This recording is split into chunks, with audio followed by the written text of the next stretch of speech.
नमस्कार दोस्तों, मैं आप सभी को आज एक कहानी सुनाना चाहता हूँ। सबसे पहले आप सभी का इस YouTube चैनल पर स्वागत है। इसके बाद मैं आपको कहानी सुनाना चाहता हूँ एक युवराज की कहानी। एक युवराज से एक महात्मा कैसे बना। आपने भगवान बुद्ध के बारे में सुना होगा। भगवान बुद्ध बने कैसे। एक्चुअली सभी लोगों ने सुना होगा कि एक बार शिकार खेल रहा था सिद्धार्थ का भाई शिकार खेल रहा था उसके पास। उसके बाद एक हंस को तीर लग गया, ऐसे बने थे। लेकिन वो एक्चुअल कहानी नहीं है। मैंने इतिहास पढ़ा है तो मुझे पता है एक्चुअल कहानी है। मैंने पढ़ी है, मैं था तो नहीं उस टाइम पे, प्रेजेंट तो नहीं था, लेकिन मैंने पढ़ी है, बहुत जगह पढ़ी है। तो इसलिए मैं उस विश्वास से कह सकता हूँ कि ये कहानी सच है और कहानी बहुत इंस्पायरिंग है। आप इसमें मोटिवेशन देखना। आप इसमें ये मत देखना कि कहानी सच है झूठ है। आप इसमें मोटिवेशन देखना, आप इसमें सच्चाई देखना। तो होता क्या है, जो सिद्धार्थ होते हैं भगवान बुद्ध, उनके पिताजी बूढ़े हो जाते हैं, उनको कोई बच्चा नहीं होता। राजसूय करवाते हैं। जब उनको जाके बड़ी मुश्किल से बुढ़ापे में बच्चा पैदा होता है। बच्चा होता है तो उसका नामकरण संस्कार के लिए बहुत दूर दूर से बहुत बड़े बड़े विद्वान आते हैं।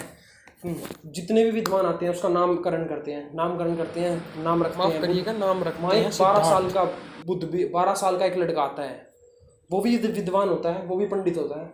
वो सब कहते हैं, 90% लोग कहते हैं कि जी आपका बेटा सन्यासी बनेगा। 10% कहते हैं जी राजपाट देखेगा, ये करेगा। वो लड़का 12 साल का लड़का एक उंगली उठा के बोलता है, एक उंगली उठाता है और कहता है, महाराज आपका बेटा सन्यासी बनेगा।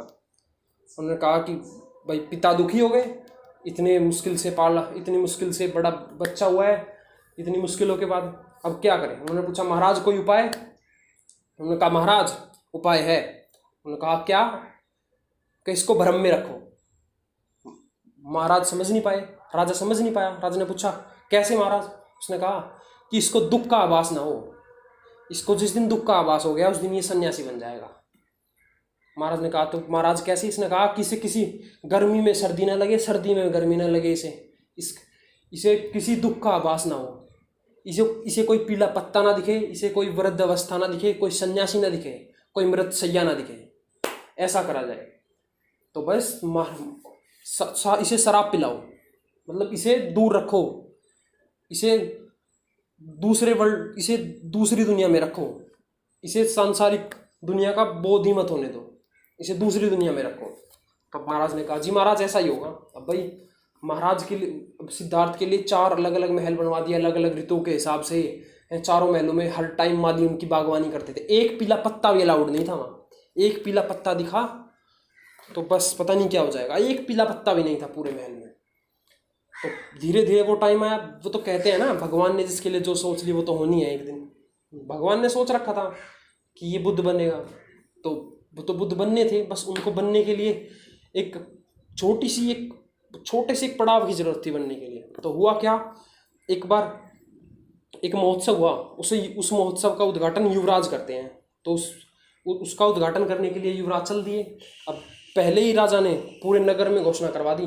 नगर से बाहर जाना था उद्घाटन करने के लिए, नगर में घोषणा करवा दी कोई मृत शैया वहाँ से ना गुजरे, कोई बूढ़ा आदमी ना दिखे, कोई सन्यासी ना दिखे उस रोड पे जहाँ से युवराज गुजरेंगे, कोई पीला पत्ता ना हो वहाँ। पहले ही साफ सफाई करवा दी गई। अब भाई सारथी बैठ के चल दिया। सारथी ने बैठा लिया सिद्धार्थ को। अब सिद्धार्थ चल दिए बैठ के। तो रास्ते में सबसे पहले एक बूढ़ा आदमी दिखा। उन्होंने पूछा ये क्या है। तो सारथी ने सर झुका के कहा कि मुझे इजाज़त नहीं है ये कहने के लिए। उसने कहा मैं तुम्हें इजाज़त देता हूँ, अगर तुमने नहीं बताया तो तुम्हारी अभी गर्दन उड़ा दूंगा। तो वो आदमी, जो बूढ़ा आदमी था, वो झुक के चल रहा था। तो सारथी ने बताया कि महाराज जो ये बूढ़ा आदमी है ये बूढ़ा हो चुका है, जो ये वृद्ध है ये वृद्ध हो चुका है। एक दिन सबको वृद्ध होना है, आपको भी वृद्ध होना है, मुझे भी वृद्ध होना है। उसने कहा अच्छा मेरा भी यही हाल होगा। उसने कहा जी महाराज आपका भी यही हाल। फिर आगे चले हुए कुछ आगे जाने के बाद उन्हें एक मृत शैया दिखे। उसने कहा इस आदमी को बांध के क्यों ले जा रहे हैं भाई। उन्होंने कहा महाराज ये मर जाता है, बुढ़ापे के बाद की अवस्था है, ये बुढ़ापे के बाद यही होता है, ये बुढ़ापे के बाद की अवस्था है। उसने कहा अच्छा मेरा भी यही हाल होगा। उसने कहा जी महाराज आपका भी यही हाल होगा। तो सिद्धार्थ बच्चा था, सिद्धार्थ ने सोचा अच्छा ये होगा। सिद्धार्थ आगे चला। आगे जाके सिद्धार्थ ने देखा कि एक गेहूं में वस्त्र पहन के एक आदमी जा रहा है। उसने पूछा, अरे ये कौन है, ये कपड़े कैसे हैं इसके? उसने कहा महाराज ये साधु है, इसने सारे सांसारिक संसार को छोड़ के आध्यात्मिकता की ओर चल दिया है। उसने कहा अच्छा, बस एक चिंगारी ही काफी होती है आग को भड़काने के लिए। बस सिद्धार्थ उस जगह नहीं गए। सिद्धार्थ ने कहा मेरा रथ उल्टा मोड़ो, और रथ उल्टा मोड़ा और वापस महल में आए, और वहां गए नहीं सिद्धार्थ। और उसी दिन रात को सिद्धार्थ महल छोड़ के चले गए थे। फिर 12 साल बाद लौट के आए। पर लेकिन जब 12 साल बाद आए ना, तब वो सिद्धार्थ नहीं थे, तब वो थे बुद्ध। चेहरे पर एक अलौकिक तेज था, चेहरे पर एक अलौकिक तेज। जब उसने आके गेट बजाया, गेट खोला यशोधरा ने कहा कि तूने 12 साल तक गुस्सा करा उसके ऊपर, तूने 12 साल तक मुझे अपनी सुध भी नहीं दी। उसने कहा कि 12 साल बाद यहाँ आया है।